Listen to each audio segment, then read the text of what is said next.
Okay, so what's up everybody. आज की इस वीडियो में हम बात करने वाले हैं 3 ऐसी चीज़ों के बारे में, जिन 3 चीज़ों के बारे में तुम्हें ध्यान रखना चाहिए बिफोर यू स्टार्ट कैलिस्थेनिक। क्योंकि अगर तुम्हें इन 3 चीज़ों के बारे में अगर पता नहीं हुआ, तो तुम सिर्फ अपना समय नुकसान करोगे और तुम स्ट्रेंथ गेन नहीं करोगे और ना ही तुम अपना एक अच्छा सा फिज़ीक बिल्ड कर पाओगे। तो बिना तुम्हारा टाइम वेस्ट किए, बिना मेरा टाइम वेस्ट किए, चलो इस वीडियो को शुरू करते हैं और हम बात करते हैं उस पहले चीज़ के बारे में, जिस चीज़ के बारे में तुम्हें ध्यान रखना चाहिए।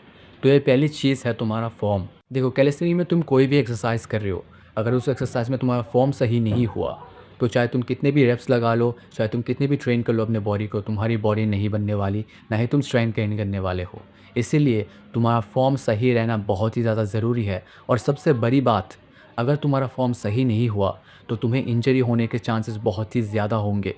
और अगर तुम्हें बाय चांस इंजरी हो गई, तो तुम्हारे ट्रेनिंग में एक गैप आ जाता है, 1-2 हफ्ते का गैप आ जाएगा। अगर तुम्हें कोई बड़ी इंजरी वगैरह हो गई, जैसे कि मान लो हाथ बार टूटना, पैर वैर टूटना, अगर वैसा कुछ हो गया तुम्हें, तो तुम्हारे ट्रेनिंग के बीच में 1-2 महीने का गैप आ सकता है और तुम वो नहीं चाहते, राइट?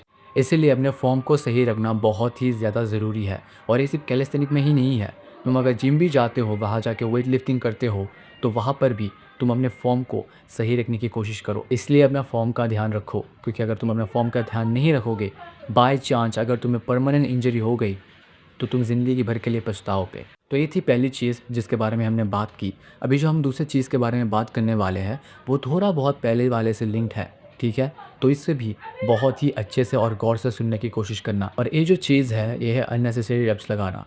देखो, तुमने अपने जिम में या फिर तुम्हारे घर के पास वाले पार्क में, अगर वहाँ पे कोई कैलिस्थेनिक करता है, तो तुमने देखा होगा ऐसे बंदों को जो पुलअप लगाते हैं और पहले का 1-2 पुलअप तो वो आसानी से लगा लेते हैं विद परफेक्ट फॉर्म। लेकिन जो तीसरा या फिर चौथा वो पुलअप लगाएँगे, उस पुलअप में वो शिंक होना शुरू हो जाएँगे, उनकी फ़ॉर्म बिगड़ जाएगी। लेकिन वो जैसे-तैसे करके उसे करेंगे। अभी तुम में से बहुत से लोग कहेंगे कि वाओ! ये तो बहुत अच्छी बात है, वो अपना लिमिट क्रॉस कर रहा है, वो प्रोग्रेस कर रहा है। लेकिन नहीं, देखो, तुम जिम जाके फेलियर तक ट्रेन कर सकते हो, उसमें कोई प्रॉब्लम नहीं है। लेकिन कैलिस्थेनिक में ऐसा नहीं होता। तुम्हें कैलिस्थेनिक में फेलियर तक ट्रेन करने की ज़रूरत नहीं है। देखो, अगर तुम कैलिस्थेनिक में 4 पुलअप्स भी लगा रहे हो विद परफेक्ट फॉर्म, तुम्हारी बॉडी बन जाएगी, तुम्हारी स्ट्रेंथ भी इंक्रीज़ हो जाएगी। लेकिन वो तुम्हें हर रोज़ करना पड़ेगा। तुम्हें अपने बॉडी को हर रोज़ ट्रेन करना पड़ेगा। क्योंकि अगर तुम एक ही बार में अपने बॉडी को एकदम से ख़त्म कर दोगे, अपनी सारी एनर्जी एक ही एक्सरसाइज में लगा दोगे, तो तुम नेक्स्ट डे कुछ भी नहीं कर पाओगे। इसलिए अगर तुम कैलिस्थेनिक कर रहे हो, तो अपने शरीर को फेलियर तक ट्रेन करना बंद कर दो आज से ही। अभी जो तीसरी चीज़ है ना, I would say it is the most important thing. इसके बिना तुम कुछ भी नहीं कर सकते, इसके बिना कुछ भी नहीं होगा, और वो है कंसिस्टेंसी।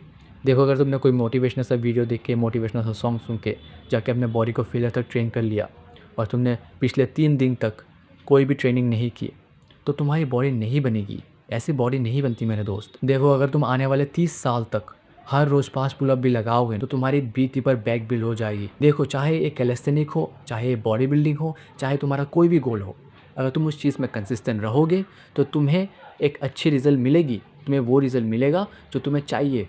अगर तुम कंसिस्टेंट नहीं रहोगे, तो तुम्हें वो नहीं मिलेगा जो तुम्हें चाहिए। देखो, अगर तुम हर रोज़ कोई भी अच्छी चीज़ कर रहे हो, अगर तुम कोई भी चीज़ सीख रहे हो, तो वो चीज़, जिस चीज़ के बारे में तुम सीख रहे हो, तो उस चीज़ का नॉलेज, छोटे-छोटे नॉलेज, छोटे-छोटे पार्ट्स एक जगह आके इकट्ठे हो रहे हैं। और जब वो इकट्ठा हो जाएगा पूरी तरह से, तो तुम्हारे अंदर उस चीज़ का पूरा नॉलेज होगा और तुम उसे मास्टरी भी कह सकते हो। लेकिन ये तभी हो सकता है जब तुम इस चीज़ को हर रोज़ करो, जब तुम कंसिस्टेंट रहो। अगर तुम कंसिस्टेंट नहीं रहोगे, तुम्हें पता है मेरे दोस्त क्या होने वाला है। तो यही 3 चीज़ें थी जिसके बारे में मुझे तुम्हें बताना था। अगर तुम कैलिस्थेनिक्स स्टार्ट कर रहे हो, तो इन 3 चीज़ों के बारे में अपने दिमाग में डाल दो, इन्हें याद रखो। तो आज के लिए इतना ही इस वीडियो में। I will come back with a new video. तब तक के लिए जाओ, जाके कुछ काम करो। Bye bye.